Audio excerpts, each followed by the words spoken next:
بسم اللہ الرحمن الرحیم۔ السلام علیکم ناظرین، کبھی آپ کے ذہن میں یہ سوال آیا ہے کہ اللہ نے ہمیں فجر کے وقت جاگنے کا حکم کیوں دیا ہے؟ کیا فجر کا وقت صرف عنقریب نماز پڑھنے کا وقت ہوتا ہے؟ کیا اس وقت کے پیچھے ایک راز پوشیدہ ہے؟ وہ راز کیا ہے؟ اس راز کو جاننے کے لیے ضروری ہے کہ ہم پہلے نماز کے بارے میں جانیں جو ہم پر دن میں 5 مرتبہ فرض کی گئی ہیں، اور یہ 5 نمازیں کس طرح فرض ہوئی، اس کے پیچھے بھی ایک شاندار وجہ ہے جس کا مظاہرہ سفر معراج میں اس وقت ہوا جب حضرت محمد صلی اللہ علیہ وسلم سے ملاقات کے لیے وقت کے انتہائی مختصر حصے میں 7ویں آسمان سے بھی آگے تشریف لے گئے تھے۔ اس رات اللہ تعالیٰ نے ایک خاص پس منظر میں اپنے حبیب صلی اللہ علیہ وسلم کو آسمان پر بلایا اور اپنے خصوصی انعامات سے نوازا۔ اس مبارک سفر میں اللہ تعالیٰ نے اپنے قرب خاص سے نوازا، انبیاء اکرام سے ملاقاتیں کروائیں، جنت و جہنم کا مشاہدہ کروایا اور نیکیوں کے اجر و ثواب اور بروں کے انجام و عذاب کا نظارہ کروایا۔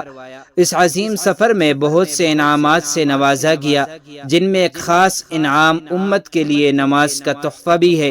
قیامت تک کے لیے انسانوں کو اپنے معبود اور خالق سے قریب تر کرنے کا عظیم تحفہ اور عبادت یعنی نماز اسی سفر میں عطا کی گئی۔ معراج کی رات جب آپ صلی اللہ علیہ وسلم کو اللہ نے 50 نمازوں کا حکم دیا تو حضرت موسیٰ علیہ السلام کے کہنے پر آپ نے اللہ سے 50 نمازوں میں نرمی کی درخواست کی، اور ایسا کئی بار ہوا یہاں تک کہ اللہ نے امت محمدی صلی اللہ علیہ وسلم کے لیے دن میں 5 نمازوں کا حکم دیا، جس کے بعد بھی حضرت موسیٰ علیہ السلام نے آپ صلی اللہ علیہ وسلم کو 5 نمازوں میں کمی کے لیے اللہ کے پاس ایک بار پھر جانے کا مشورہ دیا، لیکن تب آپ صلی اللہ علیہ وسلم نے فرمایا، میں نے اپنے رب سے کئی مرتبہ درخواست کر لی، یہاں تک کہ اب مجھے حیا آ گئی ہے اور اب میں راضی ہوں اور اس حکم کو ہر طرح سے تسلیم کرتا ہوں۔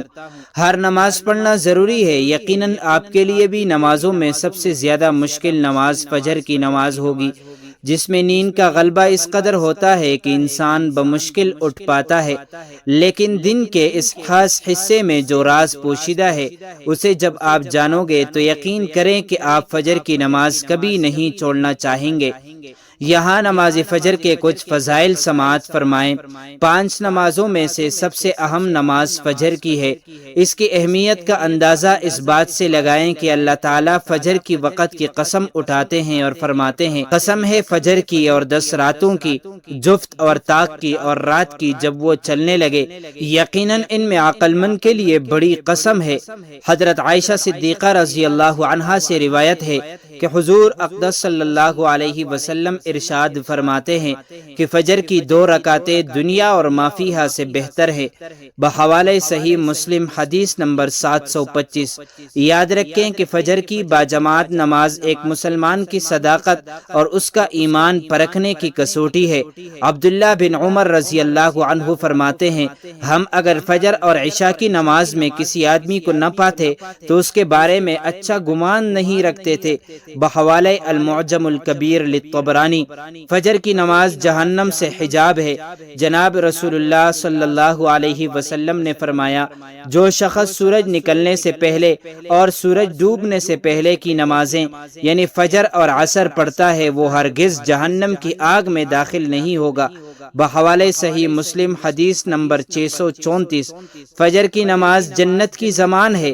رسول اللہ صلی اللہ علیہ وسلم نے ارشاد فرمایا، جو شخص 2 ٹنڈی نمازیں یعنی فجر اور عصر پابندی سے پڑھتا ہے وہ جنت میں داخل ہوگا۔ فجر کی نماز پڑھنے پر وعید۔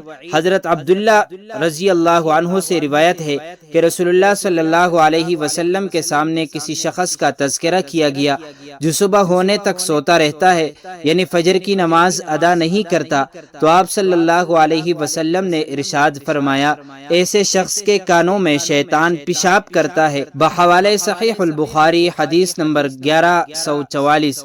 فجر کی نماز کے لیے کس طرح اٹھیں؟ نمبر 1، رات کو حتی الامکان جلدی سوئیں۔ نمبر 2، سوتے وقت فجر کی نماز جماعت سے ادا کرنے کا پختہ ارادہ کریں اور ارادہ کرنے میں مخلص بھی ہوں۔ نمبر 3، ایسے اسباب اختیار کریں جن سے فجر کی نماز کے لیے اٹھنا آسان ہو۔ مثلاً الارم والی گھڑی میں مناسب وقت پر الارم سیٹ کر کے اس کو مناسب جگہ پر رکھیں۔ اگر ان امور کی رعایت کر کے سوئیں گے تو انشاءاللہ فجر کی نماز جماعت کے ساتھ ادا کرنا آسان ہوگا۔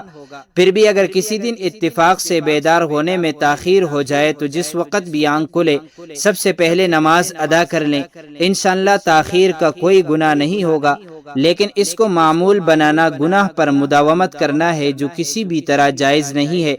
دنیا میں کئی ایسے لوگ ہیں جنہیں بے خوابی کی شکایت ہوتی ہے، جس میں وہ ساری رات سو نہیں پاتے اور پورا دن کام کاج کر کے جب رات کو بھی سو نہیں سکتے تب کئی طرح کی ذہنی اور جسمانی بیماریاں جنم لیتے ہیں، اور اس بیماری کا شکار آج ہر دوسرا تیسرا شخص ہو رہا ہے، جس کی بڑی وجہ اللہ کے احکامات کو پیچھے چھوڑ کر دنیا کے رنگینوں کے پیچھے چلنا ہے۔ ساری رات جاگنے کے بعد فجر کے قریب کچھ دیر نیند آ جاتی ہے، لیکن وہ نیند جسم کو پرسکون نہیں رکھتی، جس کی وجہ سے اکثر لوگ جاگتے جاگتے ہر قسم کی دوائیوں کے استعمال کے باوجود جب سو نہیں پاتے تو وہ اللہ سے یہ سوال ضرور کرتے ہوں گے، اے اللہ مجھے نیند کیوں نہیں آتی، آخر کیا وجہ ہے؟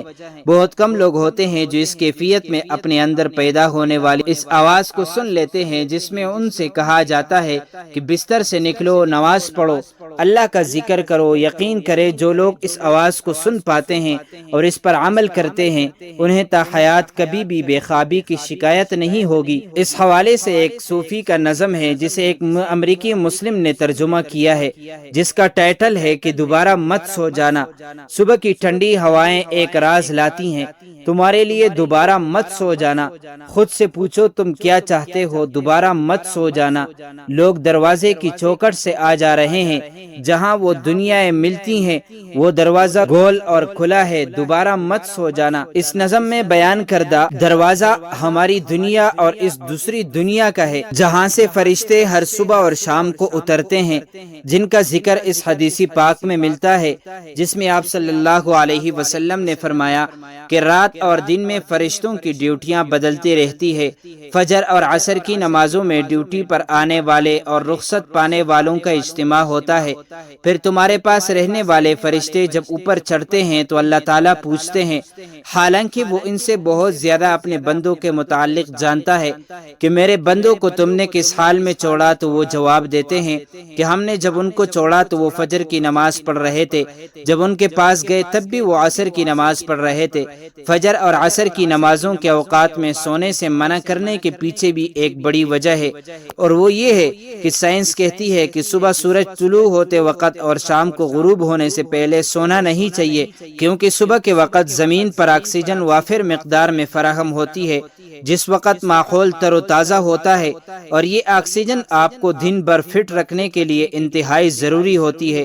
تو جو اس وقت سو جاتا ہے وہ اس تازہ آکسیجن سے محروم ہو جاتے ہیں، اور عصر کے وقت زمین پر آکسیجن کی کمی ہو جاتی ہے، تو اگر کوئی سو جاتا ہے تو اس کو آکسیجن کی فراہمی کم ہوتی ہے، جس کی وجہ سے جب وہ جاگتا ہے تو اس کے سر میں درد اور طبیعت بوجھل ہو جاتی ہے۔